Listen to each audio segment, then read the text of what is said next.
আসসালামু আলাইকুম pro cricket fans. দর্শক, বাংলাদেশের হেড কোচ তন্নিকা হাতুরু সিংহে কিন্তু বছরের পর বছর বাংলাদেশে রয়ে গিয়েছেন। দ্বিতীয় মেয়াদে তিনি এসেছিলেন এবং তিনি এসে ওয়ানডে বিশ্বকাপ, টি-টোয়েন্টি বিশ্বকাপ সব জায়গায় আসলে বাংলাদেশ দলটাকে ভালো কিছু করানোর চেষ্টা করলেও তিনি কিন্তু শেষ পর্যন্ত ব্যর্থ হয়েছেন। তবে বাংলাদেশের সাবেক প্রেসিডেন্ট নাজমুল হাসান পাপন সহ তার যে কর্মকর্তারা ছিল তারা কিন্তু কখনোই কোচ হাতুরু সিংয়ের বিরুদ্ধে কয়েকটাও কথা বলেনি গণমাধ্যমে, বরঞ্চ তাকে আরও আশ্বাস দিয়েছে যে তিনিই থাকছেন বাংলাদেশের দায়িত্বে।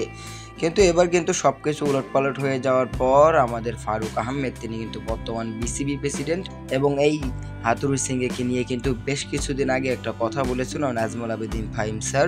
তিনি বলেছিলেন হাতুড়িকে বাদ দিলে হয়তো বা আমাদের কিছু অর্থ লস হবে, আর যদি বাদ না দেওয়া হয় তাহলে কিন্তু আমাদের ক্রিকেটটাকে আরও বেশি নষ্ট করা হবে।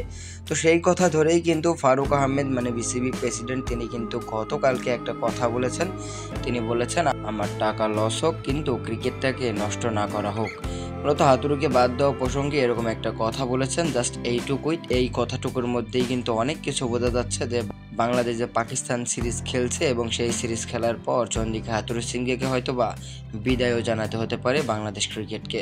তো দর্শক, আপনার মতামত অবশ্যই আমাদের ভিডিওর কমেন্ট বক্সে করবেন যে হাতুরু সিংকে কি আরও বেশি সময় দেওয়া উচিত, নাকি এখনই তাকে ছেটে নতুন কোচ নিয়োগ দেওয়া উচিত সামনে 2025 সালের চ্যাম্পিয়ন্স ট্রফি পরিকল্পনা করে।